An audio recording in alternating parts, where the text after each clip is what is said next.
They spent a lot of time sniping at each other. They spent a lot of time talking about Joe Biden. They're not getting anywhere without taking Trump down a notch or two, but they don't do that. They won't get into that. Nikki Haley, when asked about the cause of the Civil War, wouldn't say slavery because they do not want to damage Donald Trump's base of supporters if they ever need to use them. Yeah, look, the important thing to understand about this primary is that it's a fundamentally fake enterprise. There is no competitive Republican primary. There's a Donald Trump coronation, and there's a bunch of people who are jockeying to do something that is kind of like running for president, but like not really running for president at this point.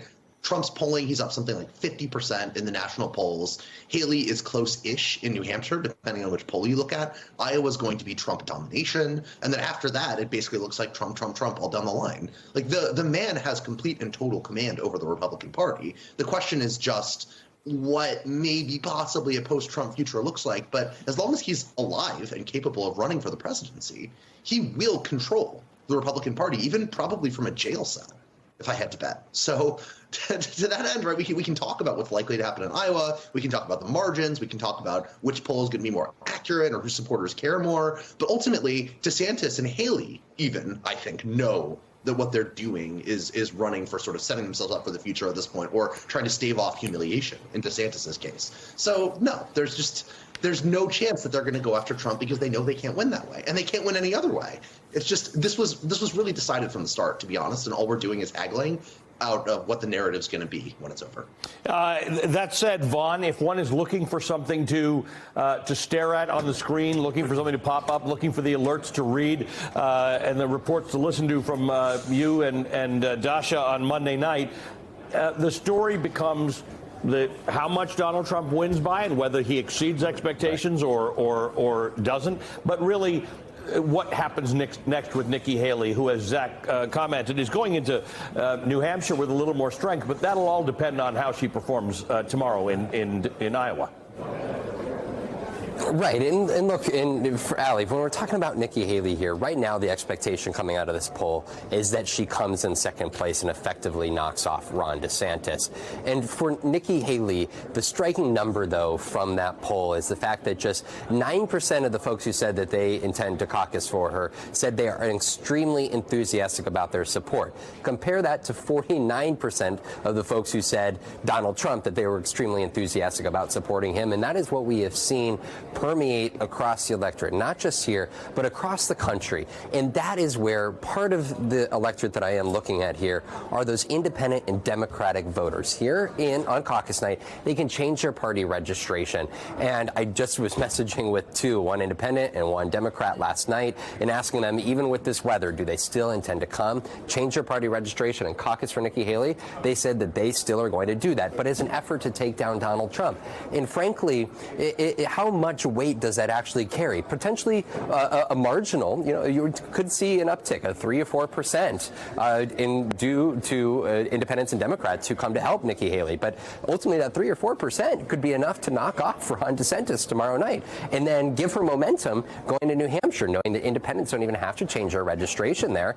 And in South Carolina, folks can choose whether they take part in the Democratic primary or in the South Carolina primary. But is that enough to conquer the Republican nomination?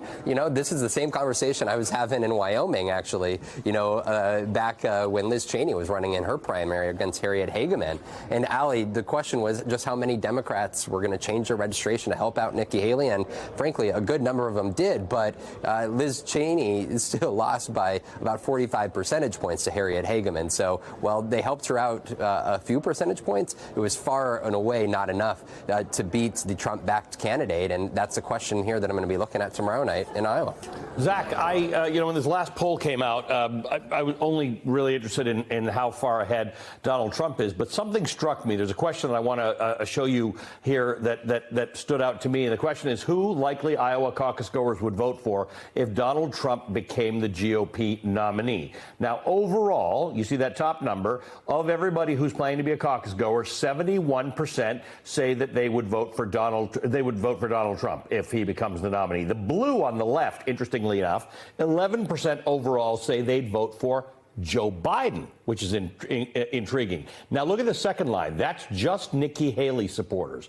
Of the people who are supporting Nikki Haley, 23% say they would support Donald Trump if he became the GOP nominee. 43% say they would go to Joe Biden. Tell me what this tells you. It's one poll, so I don't know how to evaluate whether it's a trend and whether that's important, but what do you make of that? Well, I mean, that's just an incredible finding, right? It's really striking in the sense that it shows you that Haley is drawing from people who are just so fed up with the idea of Donald Trump running the Republican Party again and leading it again, that they're willing to vote for her, even if they might not really be Republicans even, or all that conservative, right? So that tells me two things. First, you don't win a Republican primary under those circumstances, right? That's just not going to cut it if you can't actually win the conservative base. The second thing, and this is supported by another poll I saw this week, is that it suggests that Biden's numbers may be a bit stronger than they look if you look at national polling. This other poll that I was talking about showed that something about, I think it's about 2/3 of undecided voters at present did not believe that Donald Trump is going to be the Republican nominee. Right? The idea that Republicans might nominate him to people who aren't paying a lot of attention to American politics is kind of inconceivable, right? Because like, how could you have this guy who's been indicted 4 times, who had a disastrous presidency? Like, what are you thinking? Are we all done with this guy?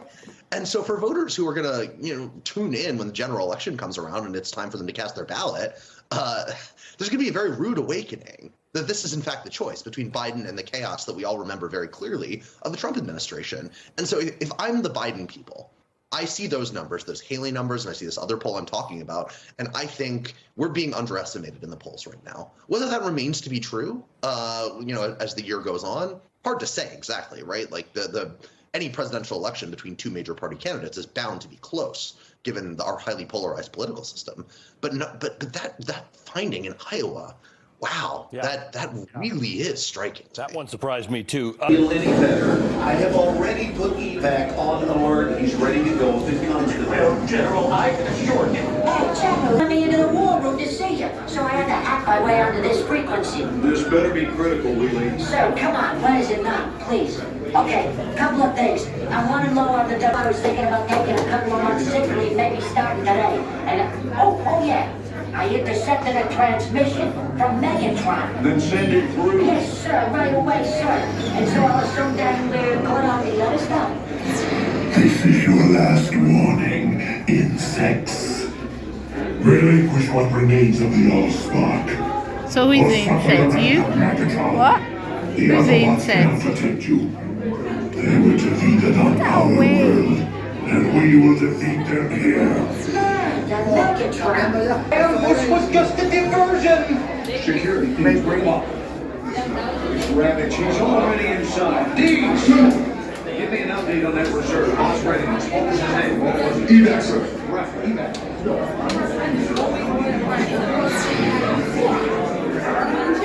She's right in front.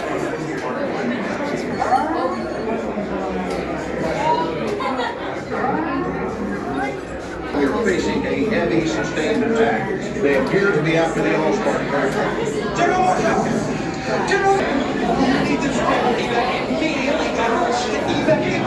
Hold on. National security advisor.